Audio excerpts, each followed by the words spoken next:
아내가 싸준 마지막 도시락을 열었을 때 그 안에 적힌 한 줄을 읽고 나는 그 자리에 주저앉고 말았습니다. 정오에 뜨거운 햇살이 내리쪼이는 건설 현장이었어요. 시멘트 가루 날리는 소음 속에서 굴착기 소리가 귀청을 찢었죠. 주변 인부들은 각자 그늘을 찾아 도시락을 펼쳐놓고 있었습니다. 저는 늘 앉던 철제 벤치에 자리를 잡았어요. 40년 동안 당연하게 받아온 그 도시락들이 사실은 당연한 게 아니었다는 걸 그제야 깨달았죠. 너무 늦었습니다. 새벽 5시 30분 아내가 부엌에서 도시락을 싸는 소리에 눈을 뜬 건 어제가 마지막이었어요. 어둠 속에서 들려오던 칼질 소리와 프라이팬 지글거리는 소리가 이제는 들리지 않을 겁니다. 지금 생각하면 그날 아내의 뒷모습이 왜 그리 작아 보였는지 이해가 가요. 결혼 40년 차 저는 건설회사 현장 감독이었습니다. 매일 새벽 6시면 아파트를 나섰죠. 복도에 형광등 불빛만 깜빡이는 시간이었어요. 엘리베이터 안에서 들리는 기계음과 1층 로비를 지나며 맡는 소독약 냄새가 하루의 시작이었습니다. 퇴근은 늘 밤 9시가 넘었고요. 그때면 아파트 단지 가로등 아래로 퇴근하는 사람들의 긴 그림자가 드리워져 있었죠. 아내는 그 긴 시간 동안 저를 위해 도시락을 준비했습니다. 비 오는 날도 눈 오는 날도 한 번도 빠짐없이 말이에요. 장마철 습한 공기가 온 집안을 짓누르는 날에도 태풍이 창문을 흔드는 밤에도 아내는 새벽이면 어김없이 일어났습니다. 저는 그게 당연한 줄만 알았어요. 아니 사실 생각조차 해본 적이 없었습니다. 40년 전 결혼식 날 아내가 말했던 게 기억나네요. 5월의 따뜻한 봄날이었죠. 결혼식장 창밖으로 벚꽃잎이 날리고 있었어요. 하객들의 웃음소리와 축하 박수 소리가 울려 퍼지던 그날이었습니다. 당신 밥은 제가 평생 책임질게요. 아내가 순백의 드레스를 입고 제 눈을 똑바로 보며 했던 약속이었어요. 그때는 그냥 신부의 다짐쯤으로 여겼죠. 주례 선생님 말씀 중에 나오는 평범한 문구 정도로만 생각했습니다. 설마 진짜 40년을 꼬박 지킬 줄은 몰랐어요. 아내 순이는 새벽 오시면 일어나 밥을 했습니다. 아직 동이 트기 전 캄캄한 시간이었죠. 부엌 창문 너머로는 가끔 새벽 배달 오토바이 소리만 들렸어요. 아내는 그 고요한 시간에 혼자 일어나 쌀을 씻고 불을 켰습니다. 제가 좋아하는 반찬들을 정성껏 준비했죠. 김치찌개 국물을 식기 전에 보온병에 담고 밥은 따뜻하게 유지되도록 보온 도시락에 담았어요. 계란말이를 부칠 때 번지는 고소한 냄새와 김치 볶는 소리가 새벽 공기를 채웠을 겁니다. 현장 막노동자들 사이에서 제 도시락은 유명했어요. 점심시간이면 다들 제 도시락을 구경하려 모여들었죠. 김이 모락모락 나는 밥 위에 정갈하게 놓인 반찬들을 보며 부러워했습니다. 반찬 가짓수가 4-5가지는 기본이었으니까요. 제육볶음에 시금치나물 무생채에 김치까지 알록달록했어요. 어떤 날은 생선구이가 통째로 들어있기도 했죠. 다른 인부들은 편의점 도시락이나 김밥으로 때우는 경우가 많았어요. 저는 그저 웃으며 받아들였습니다. 내심 자랑스럽긴 했죠. 자랑스럽다는 생각은 했지만 고마움은 느끼지 못했어요. 그게 아내의 당연한 역할이라고만 생각했습니다. 40년 전 결혼할 때 아내가 한 약속이니까 당연히 지켜야 한다고만 여겼죠. 3년 전부터였을 겁니다. 아내가 자꾸 손을 떨었어요. 처음엔 대수롭지 않게 여겼죠. 저녁 식탁에서 국그릇을 들 때 손이 미세하게 떨리는 걸 봤습니다. 나이 들면 다 그런 거 아니냐고 했어요. 60이 넘으면 누구나 그렇다고 생각했죠. 병원에 가보라는 말도 건성으로 했고요. TV 보다가 광고 시간에 그냥 던진 말이었어요. 아내는 괜찮다며 웃었습니다. 거실 조명 아래서 아내 얼굴은 평온해 보였어요. 지금 생각하면 그 웃음이 얼마나 억지였을지 알 것 같습니다. 아내는 이미 알고 있었을 거예요. 뭔가 잘못되고 있다는 걸 말이죠. 2년 전 여름 아내의 손떨림이 심해졌어요. 무더운 날씨에 선풍기가 돌아가는 저녁이었죠. 매미 소리가 창밖에서 요란하게 울어댔습니다. 국을 담다가 그릇을 떨어뜨린 적도 있었어요. 식탁 위로 뜨거운 국물이 쏟아졌죠. 아내는 황급히 행주를 들고 닦아냈습니다. 그때도 저는 조심하라는 말만 했어요. 짜증 섞인 목소리로 말이죠. 병원은 아내 혼자 다녔습니다. 동네 정형외과나 내과를 전전했을 거예요. 더운 여름날 버스를 타고 병원 대기실에서 한두 시간씩 기다렸겠죠. 에어컨 바람이 세게 나오는 대기실에서 번호표를 들고 앉아 있었을 겁니다. 저는 현장 일이 바빠서 시간을 낼 수 없었거든요. 아니, 정확히는 시간을 내지 않았던 겁니다. 내려면 낼 수 있었어요. 그냥 안 낸 거죠. 1년 전 가을 아내가 파킨슨병 진단을 받았어요. 단풍이 물드는 10월이었다고 나중에 들었습니다. 의사 선생님이 말씀하셨대요. 증상이 꽤 진행됐다고요. 빨리 왔으면 좋았을 텐데 아쉽다고 했답니다. MRI 사진을 보여주며 뇌의 어느 부분이 문제라고 설명했대요.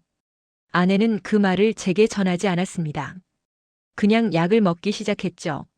하얀 알약과 노란 캡슐이 담긴 약봉지를 식탁 서랍에 조용히 넣어뒀어요.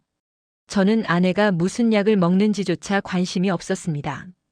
가끔 아내가 물 한 잔과 함께 약을 삼키는 모습을 봤지만 그냥 소화제나 영양제쯤으로 생각했어요. 6개월 전부터 아내의 도시락 반찬 가짓수가 줄기 시작했어요. 전에는 4~5가지였는데 2~3가지로 줄었죠. 김치에 계란말이 하나 그리고 햄 몇 조각이 전부인 날도 있었습니다. 저는 투덜댔어요. 요즘 왜 이래 대충 싸는 거 아니야. 현장에서 도시락 뚜껑을 열고는 실망스러운 표정을 지었죠. 옆 인부가 뭐야 오늘은 반찬이 별로네 하며 웃었습니다. 아내는 미안하다고만 했어요. 손이 잘 안 움직여서 그렇다고 했죠. 전화로 그 말을 들었을 때 저는 그냥 그래 하고 끊었습니다. 저는 그 말의 의미를 이해하지 못했어요. 아내가 얼마나 힘들게 그 2~3가지 반찬을 준비했는지 몰랐죠. 3개월 전 겨울 새벽 아내가 부엌에서 쓰러진 적이 있었어요. 도시락을 싸다가 힘이 빠져서 주저앉았대요. 새벽 5시쯤이었을 겁니다. 아직 컴컴한 시간이었죠. 저는 그 소리에 깼습니다. 뭔가 쿵 하고 넘어지는 소리와 함께 그릇 깨지는 소리가 들렸어요. 하지만 일어나지 않았습니다. 이불 속이 따뜻했거든요. 아내가 스스로 일어나는 소리를 듣고 다시 잠들었죠. 부엌 조명이 켜진 채로 아내가 바닥을 청소하는 소리가 희미하게 들렸을 겁니다. 지금도 그날이 떠오르면 제 자신이 너무 밉습니다. 어떻게 그럴 수 있었을까요? 5미터도 안 되는 거리였는데 말이에요. 한 달 전 아내의 손떨림이 더 심해졌어요. 밥을 담다가 절반을 흘리기도 했죠. 쌀알들이 바닥에 우수수 떨어지는 소리가 났습니다. 반찬을 집다가 바닥에 떨어뜨리기도 했고요. 계란말이가 도마 위에서 미끄러져 싱크대 아래로 떨어졌을 겁니다. 그때마다 아내는 울먹이며 청소를 했어요. 무릎 꿇고 앉아서 흩어진 밥알을 하나하나 주었겠죠. 저는 그 모습을 보면서도 도와주지 않았습니다. 그저 빨리 해달라고만 했어요. 서두르라는 말만 했죠. 회사 가야 한다고 재촉했습니다. 2주 전 어느 저녁 아내가 말했습니다. 봄비가 창문을 두드리는 날이었어요. 여보, 이제 도시락 그만 싸도 될까요? 밖에서 사드세요. 거실 소파에 앉아 뉴스를 보던 저는 화를 냈습니다. 40년을 싸주다가 이제 와서 왜 그러냐고 말이죠. 목소리가 커졌어요. TV 소리보다 더 크게 소리를 질렀습니다. 아내는 아무 말 없이 고개를 끄덕였어요. 어두워진 거실에서 아내 얼굴은 잘 보이지 않았습니다. 그리고 계속 도시락을 쌌어요. 다음 날도 그 다음 날도 아내는 새벽에 일어나 도시락을 준비했습니다. 일주일 전 목요일 저녁이었습니다. 밤 9시 30분쯤 집에 들어갔을 때 아내가 거실 소파에 앉아 있었어요. 평소엔 주로 방에 있었는데 그날은 달랐죠. 현관문을 여는 소리를 듣고 아내가 고개를 돌렸습니다. 평소와 달리 저를 보며 활짝 웃었어요. 형광등 불빛 아래 아내 얼굴엔 뭔가 결연한 표정이 섞여 있었습니다. 여보, 내일 도시락은 특별히 정성껏 쌀게요. 저는 그러라며 방으로 들어갔어요. 피곤한 하루였거든요. 양말을 벗어던지고 침대에 들어누웠습니다. 왜 특별하냐고 묻지도 않았어요. 관심이 없었죠. 금요일 새벽 평소보다 일찍 부엌에서 소리가 났습니다. 새벽 4시 30분이었죠. 침대 옆 디지털 시계가 붉은 숫자로 시간을 보여주고 있었어요. 아내가 뭔가 열심히 준비하는 소리였습니다. 칼로 무언가 썰고 프라이팬에 기름 두르는 소리가 들렸어요. 물 끓는 소리와 함께 국 냄새가 방문 틈으로 들어왔죠. 저는 귀찮다는 생각에 이불을 뒤집었었습니다. 1시간쯤 지났을까요? 창밖이 조금씩 밝아오고 있었어요. 아내가 방문을 열고 들어왔습니다. 여보, 도시락 챙겨놨어요. 숨이 가쁜 듯한 목소리였어요. 저는 응하고 대답했습니다. 눈도 뜨지 않고요. 6시에 집을 나서며 도시락을 챙겼어요. 현관 신발장 위에 놓인 도시락 가방이었죠. 평소보다 무거웠습니다. 손에 묵직하게 잡히더군요. 아내가 현관까지 따라 나왔어요. 새벽 공기가 차가웠죠. 복도 창문으로 보이는 하늘은 회색빛이었습니다. 조심해서 다녀와요. 아내의 목소리가 왜인지 떨렸어요. 마치 무언가 간절하게 전하려는 듯한 톤이었죠. 저는 그냥 나갔습니다. 뒤돌아보지도 않았어요. 엘리베이터 버튼을 누르고 문이 닫힐 때까지 현관 쪽을 한 번도 안 봤습니다. 현장에 도착해서 일을 시작했습니다. 아침 7시 안전교육이 끝나고 각자 위치로 흩어졌어요. 굴착기 소음과 망치 소리가 사방에서 들렸죠. 시멘트 냄새와 철근 냄새가 코를 찔렀습니다. 정오가 되자 현장 사이렌이 울렸어요. 점심시간을 알리는 소리였죠. 인부들이 3355 그늘을 찾아 모였습니다. 컨테이너 뒤편 그늘진 곳에 자리를 잡았어요. 점심시간이 되어 도시락을 열었습니다. 스테인리스 뚜껑을 여는 순간이었죠. 그런데 이게 웬일입니까? 도시락 뚜껑 안쪽에 쪽지가 붙어 있었어요. 테이프로 조심스럽게 붙인 흰 종이였습니다. 아내의 떨리는 글씨로 쓰인 메시지였어요. 글씨 선이 흔들리고 있었죠. 여보, 40년 동안 고마웠어요. 이제 제 손이 말을 안 들어서 더는 도시락을 싸드릴 수가 없네요. 매일 새벽 당신을 위해 밥을 하는 게 제 인생에서 가장 행복한 시간이었어요. 어둠 속에서 혼자 부엌에 서 있는 시간이 외롭지 않았답니다. 당신이 맛있게 드시는 모습 상상하면서 반찬을 준비했죠. 현장에서 힘든 일 하시는 당신을 생각하며 영양가 있는 걸 넣으려 애썼어요. 힘들다고 생각한 적 한 번도 없어요. 손이 떨려서 밥알을 흘릴 때도 계란말이가 타버릴 때도 당신을 위한 거라 생각하면 행복했습니다. 오히려 감사했어요. 제가 당신 곁에 있을 수 있어서요. 당신이 필요로 하는 사람이 될 수 있어서요. 사랑해요, 여보. 이 도시락이 마지막이에요. 저는 그 자리에서 울음을 터뜨렸습니다. 40년 만에 처음이었어요. 뜨거운 눈물이 뺨을 타고 흘러내렸죠. 현장 막노동자들이 놀라 쳐다봤습니다. 김 감독님, 왜 그러세요? 무슨 일 있어요? 누군가 다가와 물었지만 대답할 수 없었어요. 저는 도시락을 들고 현장을 뛰쳐나갔습니다. 안전모도 벗지 않은 채 정문을 향해 달렸어요. 택시를 잡아 타고 집으로 향했습니다. 기사님, 빨리 가주세요, 제발이요. 목소리가 떨렸죠. 집 앞에 도착했을 때 구급차가 서 있었습니다. 빨간 불빛이 빙글빙글 돌고 있었어요. 가슴이 철렁 내려앉았죠. 12층을 향해 계단으로 뛰어 올라갔습니다. 엘리베이터를 기다릴 수가 없었어요. 숨이 턱까지 차올랐지만 계속 뛰었죠. 우리 집 문이 열려 있었습니다. 이웃 사람들이 복도에 모여 있었어요. 응급구조사들이 아내를 들것에 싣고 있었습니다. 아내가 쓰러진 거였습니다. 도시락을 싸고 나서 기력이 다한 거였죠. 거실 소파에 앉아 있다가 그대로 쓰러졌대요. 이웃집 502호 아주머니가 우유를 가져다 주러 왔다가 발견했답니다. 초인종을 눌렀는데 문이 열려 있어서 들어왔대요. 현관 바닥에 쓰러져 있는 아내를 보고 신고했다고 했습니다. 119에 전화를 걸었고 5분 만에 구급차가 도착했다고 해요. 병원 응급실로 갔습니다. 구급차 사이렌 소리를 들으며 따라갔어요. 빨간 신호등마다 멈춰 설 때 미칠 것 같았죠. 응급실 입구에서 의사 선생님이 나오셨습니다. 흰 가운을 입은 젊은 의사였어요. 파킨슨병이 많이 진행됐다고 했죠. 차트를 보며 고개를 저으셨어요. 왜 이렇게 늦게 오셨냐고 물었습니다. 진작 오셨으면 진행을 늦출 수 있었을 텐데 아쉽다고 했어요. 저는 대답할 수 없었습니다. 아내가 1년 전에 진단받은 걸 이제야 알았으니까요. 제가 무관심했다는 걸 인정해야 했으니까요. 중환자실 유리창 너머로 아내를 봤습니다. 투명한 유리 너머로 하얀 침대가 보였어요. 산소 호흡기를 끼고 누워 있었습니다. 얼굴이 창백했어요. 손이 계속 떨리고 있었죠. 하얀 시트 위에서 아내 손이 미세하게 흔들리고 있었습니다. 40년 동안 저를 위해 움직였던 그 손이 이제 제대로 움직이지도 못했어요. 도시락을 싸고 밥을 하고 빨래를 하던 그 손이 이렇게 되어버린 겁니다. 의사 선생님 말씀으로는 극심한 스트레스와 과로가 겹쳤대요. 몸이 한계에 다다른 상태에서 무리해서 도시락을 만들다가 쓰러진 거라고 했죠.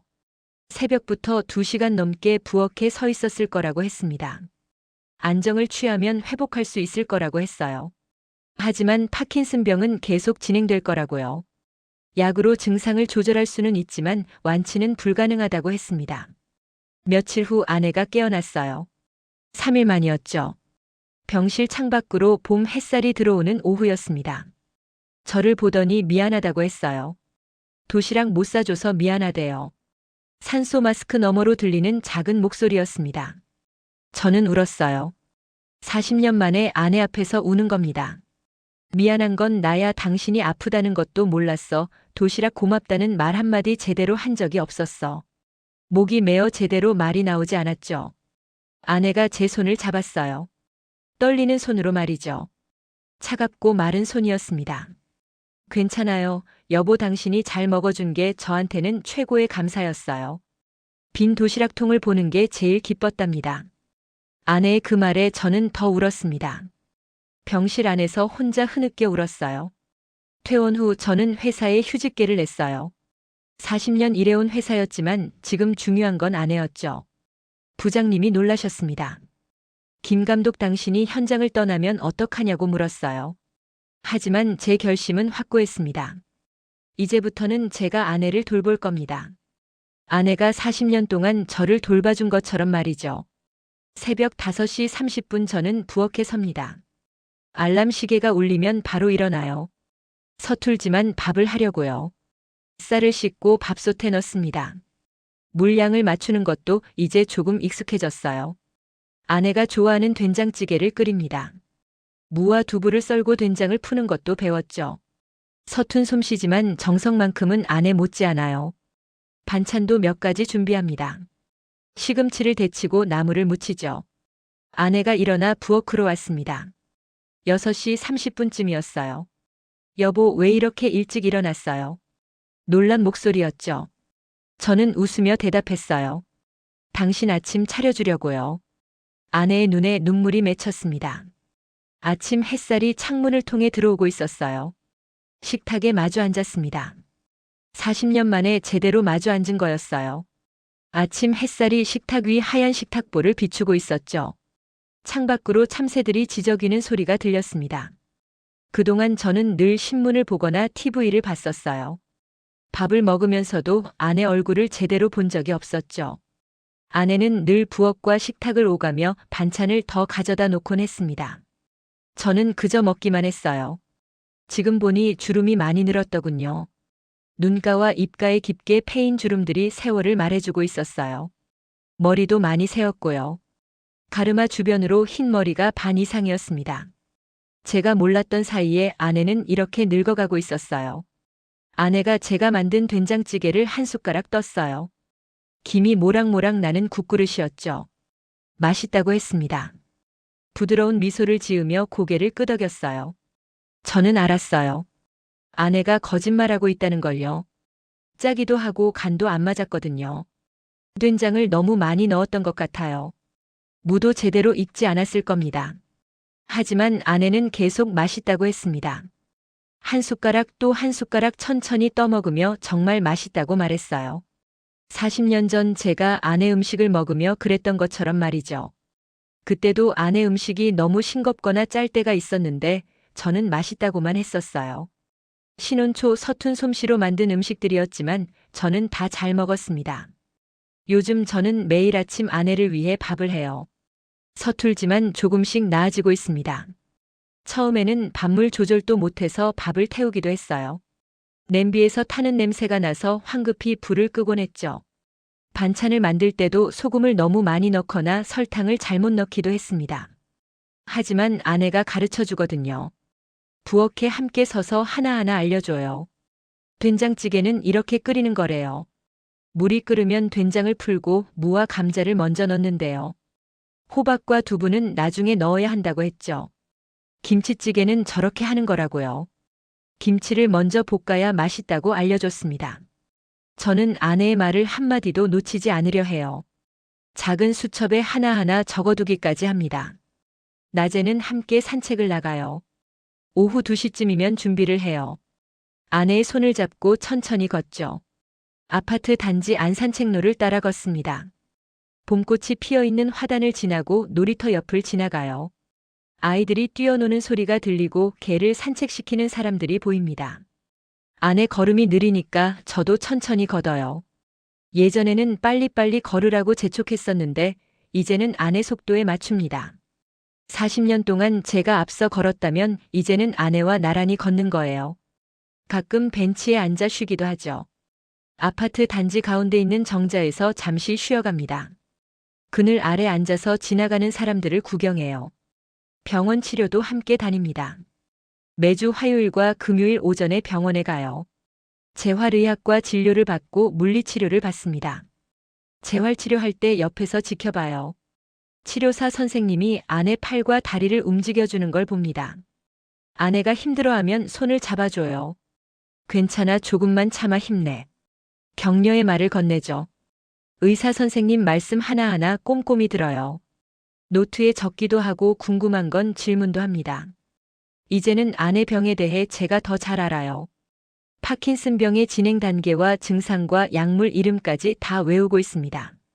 저녁에는 함께 TV를 봐요. 오후 7시쯤이면 소파에 나란히 앉습니다. 옛날 드라마를 좋아하는 아내를 위해 같이 보는 거예요. 1980년대 드라마 재방송을 즐겨봅니다. 전에는 혼자 보라고 했었죠. 저는 방에서 뉴스만 봤어요. 지금은 제가 먼저 채널을 찾아요. 리모컨으로 드라마 채널을 틀어놓습니다. 아내가 웃으면 저도 웃어요. 주인공이 우스운 말을 하면 아내가 킥킥 웃습니다. 저도 따라 웃죠. 아내가 우는 장면에서는 저도 같이 울기도 해요. 슬픈 장면에서 아내가 눈물을 닦으면 저도 코끝이 찡해집니다.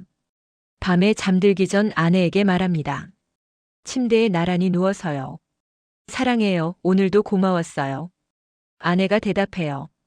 저도 사랑해요, 여보. 40년 만에 처음 주고받는 말들이에요. 신혼 때 말고는 한 번도 이런 말 안 했었거든요. 사랑한다는 말이 낯설고 어색하지만 매일 하려고 해요. 가끔 그 마지막 도시락을 떠올립니다. 건설 현장 철제 벤치에 앉아 도시락을 열었던 그 순간 말이에요.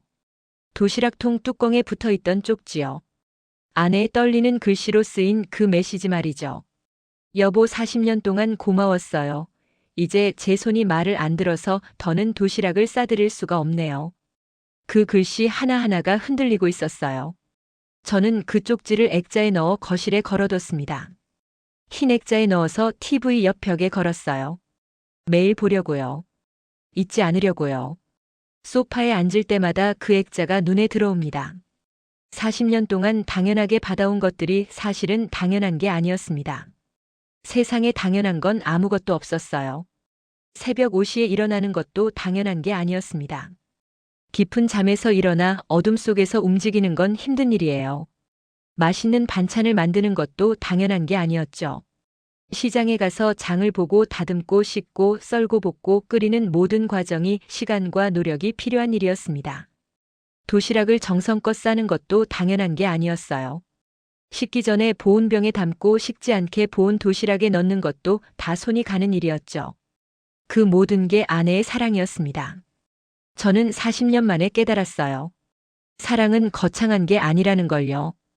큰 선물이나 화려한 이벤트가 아니었습니다. 매일 아침 도시락을 싸주는 것, 그게 사랑이었어요. 한겨울 추운 새벽에 일어나 부엌에 서는 것이 사랑이었죠. 잘 다녀오라고 현관까지 나와서 말하는 것, 그게 사랑이었습니다. 늦게 들어와도 불 켜놓고 기다려주는 것, 그것도 사랑이었어요. 이불을 따뜻하게 펴놓고 밤참을 준비해 놓는 것도 사랑이었죠. 이제는 제가 그 사랑을 돌려줄 차례예요. 늦었지만 시작하려 합니다.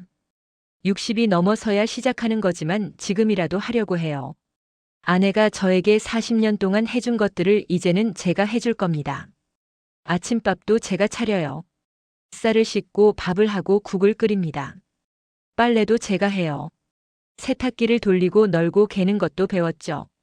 청소도 제가 하고 설거지도 제가 합니다. 진공 청소기로 집안을 돌고 걸레질도 해요. 아내가 말했어요. 어느 저녁 소파에 앉아서 말이에요. 여보, 행복해요. 지금이 우리 인생에서 가장 행복한 시간인 것 같아요. 아내 얼굴에 평화로운 미소가 번졌죠. 저도 그래요. 저도 그렇습니다. 40년을 함께 살았지만 지금처럼 행복했던 적이 없어요. 결혼 초에도 이렇게 행복하지 않았습니다. 비로소 함께 사는 게 무엇인지 알게 됐죠. 함께 산다는 건 같은 공간에 있는 게 아니었어요. 서로를 위해 무언가를 하고 서로의 시간을 함께 보내는 거였습니다. 매일 아침 아내 도시락을 쌉니다. 회사는 그만뒀지만 아내와 함께 공원에 갈 때 가져가려고요. 날씨 좋은 날이면 도시락을 싸서 공원에 가요. 서툴지만 정성껏 싸죠. 밥을 담고 반찬을 넣습니다. 아내가 좋아하는 반찬들을 넣어요. 김밥도 만듭니다. 유튜브 영상을 보며 배웠어요. 김에 밥을 펴고 재료를 올려 마는 것도 이제 제법 합니다. 과일도 깎아서 담고요. 사과와 배를 깎아서 통에 담아요. 공원 벤치에 앉아 함께 도시락을 먹습니다. 나무 그늘 아래 벤치에 자리를 잡아요. 햇살이 나뭇잎 사이로 비치고 새소리가 들립니다. 아내가 말해요. 맛있어요. 여보, 당신이 만든 거라 더 맛있어요. 김밥을 한 입 베어 물며 웃습니다. 저는 웃어요. 아내의 그 말이 세상에서 가장 듣고 싶은 말이거든요. 아내가 행복해하는 모습을 보는 게 저를 행복하게 해요. 요즘 아내 상태가 조금씩 좋아지고 있어요. 완치는 불가능하지만 증상이 안정됐습니다. 손떨림은 여전하지만 예전보다는 나아졌죠. 약을 꾸준히 먹고 재활치료를 받아서인가 봐요. 재활치료 덕분인지 걸음도 조금 나아졌고요. 전에는 몇 걸음 걸으면 휘청거렸는데 지금은 제법 걸어요. 의사 선생님이 말씀하셨어요. 마음의 안정이 중요하다고요. 스트레스를 받지 않으면 진행 속도를 늦출 수 있대요. 가족의 지지가 환자에게 큰 힘이 된다고 했습니다. 저는 아내가 스트레스 받지 않게 노력합니다. 무슨 일이 있어도 아내 앞에서 짜증내지 않아요. 집안일은 제가 다 하죠. 무거운 것도 제가 들고 높은 곳도 제가 정리해요. 아내는 그저 편히 쉬면 돼요. 소파에 앉아서 TV를 보거나 책을 보면 됩니다. 가끔 아내가 도와주려고 하면 저는 말려요. 청소기를 들려고 하면 제가 가져가요. 당신은 그냥 쉬세요. 내가 할게요. 설거지를 하려고 하면 손을 잡고 소파로 데려가요. 주말에는 함께 외출을 합니다.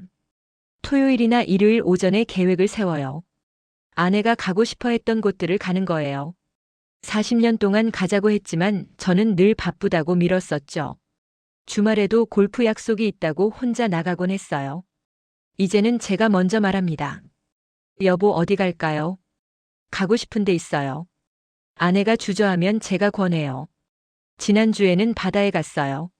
차를 몰고 2시간 거리에 있는 동해 안으로 갔죠.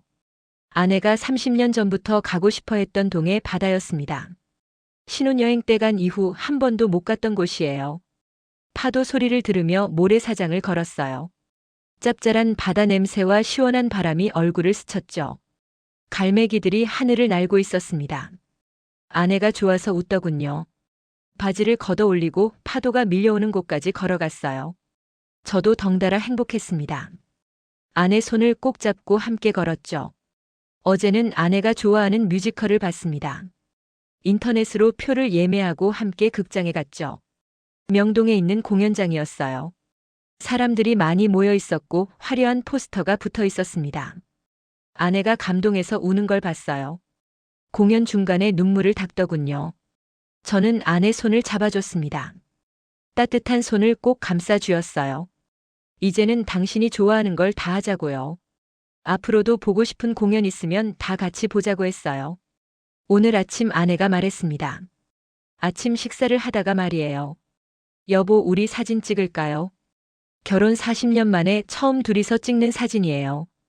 결혼식 때 찍은 사진 말고는 둘이 찍은 사진이 없었거든요. 가족 사진은 있지만 부부 단둘이 찍은 건 없었어요. 사진관에 가서 정식으로 찍었죠. 동네 사진관이었습니다. 조명이 켜진 스튜디오에서 사진을 찍었어요. 아내가 웃고 저도 웃었습니다. 사진사 선생님이 말씀하셨어요. 두 분 정말 행복해 보이세요. 결혼 며칠 안 되신 것 같아요. 저희는 웃었죠. 40년 됐다고 했더니 놀라셨어요. 사진 속 우리는 정말 행복해 보였습니다. 함께 웃고 있는 모습이 담겼어요. 사진을 액자에 넣어 거실에 걸었습니다. 큰 나무 액자를 샀어요. 그 옆에는 아내가 쓴 마지막 도시락 쪽지가 있습니다. 두 액자가 나란히 걸려 있어요. 매일 그걸 보며 다짐해요. 절대 잊지 않겠다고요. 당연한 건 없다고 말이죠. 아내의 사랑을 당연하게 여기지 않겠다고 스스로에게 약속합니다. 아내가 부엌으로 왔습니다. 제가 저녁 준비를 하고 있을 때였어요. 여보, 오늘은 제가 도와줄게요. 앞치마를 입으려고 하더군요. 저는 고개를 저었어요. 안 돼요. 당신은 쉬어야 해요. 손을 잡아 끌며 거실로 데려가려 했죠. 아내가 웃으며 말했습니다. 괜찮아요. 함께하고 싶어요. 혼자 하는 것보다 같이 하는 게 더 좋아요. 그래서 오늘은 함께 요리를 했습니다. 나란히 서서 함께 준비했어요. 아내가 양파를 썰고 저는 감자를 깎았습니다. 아내 손이 떨려서 양파가 조금 울퉁불퉁하게 잘렸지만 괜찮았어요. 저는 감자 껍질을 두껍게 벗겼지만 그것도 괜찮았죠. 서툴지만 함께하니 즐거웠습니다. 부엌에서 나란히 서서 일하니 마음이 따뜻해졌어요. 아내가 된장찌개 간을 봐요. 한 숟가락 떠서 맛을 보더니 말했어요. 조금 싱겁다고 하네요. 저는 소금을 조금 더 넣었습니다. 다시 간을 맞췄어요. 식사를 함께 준비하고 함께 먹었어요. 식탁에 음식을 차려놓고 마주 앉았습니다. 따끈한 밥과 된장찌개, 계란말이와 나물 반찬들이 놓여 있었어요. 아내가 맛있다고 했죠. 진심으로 하는 말 같았습니다. 눈빛이 달랐어요. 저도 맛있었어요. 아내와 함께 만들어서 더 맛있었죠. 함께 만든 음식은 맛도 다른 것 같아요. 설거지도 함께 했어요. 아내가 그릇을 씻으면 제가 닦았습니다. 비누 거품을 묻혀 설거지하는 아내 옆에서 저는 행주로 물기를 닦았어요. 아내 손이 떨려서 물이 튀기도 했지만 괜찮았습니다. 옷이 조금 젖었지만 신경 쓰이지 않았어요. 함께하는 게 중요하니까요. 둘이서 부엌에 서서 설거지를 하니 즐거웠습니다. 저녁에 산책을 나갔습니다. 해가 지기 전 시간이었어요. 하늘이 붉게 물들어 있었죠. 아파트 단지를 천천히 걸었습니다.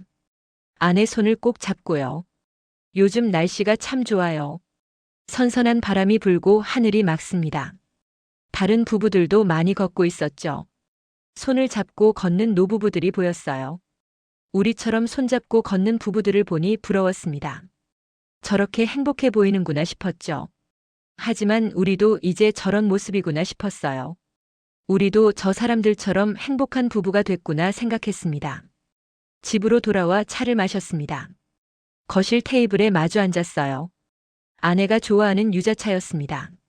노란 유자청을 뜨거운 물에 타서 컵에 담았어요. 달콤한 향이 거실에 퍼졌죠. 따뜻한 차를 마시며 이야기를 나눴습니다. 오늘 있었던 일들을 얘기하고 내일 계획도 세웠어요. 40년을 살았지만 이렇게 대화한 적이 없었습니다. 그냥 필요한 말만 했었죠. 서로에 대해 얼마나 모르고 살았는지 깨달았어요. 아내의 취미가 뭔지도 몰랐고 좋아하는 색깔도 몰랐습니다. 아내가 말했어요. 차를 한 모금 마시고 나서 말이에요. 여보, 우리 이제 행복하게 살아요. 앞으로 남은 시간 동안 행복하게 지내요. 저는 대답했죠. 그럼요, 당신과 함께라면 뭐든 행복해요. 진심이었습니다. 아내가 웃었어요. 그 웃음이 세상에서 가장 아름다웠습니다. 주름진 얼굴에 번진 미소가 이렇게 예쁠 수가 없었어요. 밤이 깊어갑니다. 시계를 보니 밤 10시가 넘었어요. 아내가 먼저 잠자리에 들었습니다. 씻고 나서 침대로 들어갔어요. 저는 거실에 잠시 앉아 있었습니다. 소파에 앉아서 그 쪽지를 다시 봤어요. 벽에 걸린 액자 속 쪽지 말이에요. 40년 동안 고마웠어요. 이제 제 손이 말을 안 들어서 더는 도시락을 싸드릴 수가 없네요. 흔들리는 글씨체가 아내의 마음을 전해주고 있었어요. 눈물이 났습니다. 하지만 슬픈 눈물은 아니에요. 감사한 눈물이죠. 아내가 제게 준 40년이 감사했습니다. 그 긴 시간 동안 아내는 저를 위해 살았어요. 그리고 앞으로 함께할 시간이 기대됐습니다. 남은 인생을 아내와 함께 보낼 생각을 하니 가슴이 벅찼어요. 침대로 들어갔습니다. 조용히 문을 열고 들어갔어요. 아내가 자고 있었습니다. 평화로운 얼굴이었죠. 잠든 아내 얼굴은 편안해 보였어요. 저는 아내 곁에 조심스럽게 누웠습니다. 아내 손을 살며시 잡았어요. 떨리는 그 손을 꼭 잡았습니다. 따뜻하고 부드러운 손이었어요. 40년 동안 저를 위해 움직인 그 손을 꼭 쥐었습니다. 내일 아침에도 저는 일어날 겁니다. 새벽 5시 30분에요. 알람을 맞춰뒀어요. 아내를 위해 아침을 준비할 거예요. 밥을 하고 국을 끓이고 반찬을 준비할 겁니다. 서툴지만 정성껏 만들 거예요. 그게 제가 아내에게 할 수 있는 사랑이니까요. 40년 동안 받기만 했던 사랑을 이제는 돌려줄 겁니다. 아내가 40년 동안 제게 보여준 그 사랑을 이제는 제가 보여줄 차례예요. 매일 아침 새벽에 일어나는 것, 맛있는 음식을 만드는 것, 따뜻한 말을 건네는 것, 그 모든 것을 하려고 합니다. 창밖으로 달빛이 들어오고 있습니다. 밤하늘에 달이 밝게 빛나고 있어요. 고요한 밤이에요. 아내의 고른 숨소리가 들립니다. 평화롭고 행복한 밤이에요. 저는 아내 손을 꼭 쥔 채 눈을 감았습니다. 내일이 기대됩니다. 아내와 함께할 내일이 말이에요. 끝까지 다 보셨다면 다음 이야기를 위해 구독과 좋아요를 부탁드립니다. 감사합니다.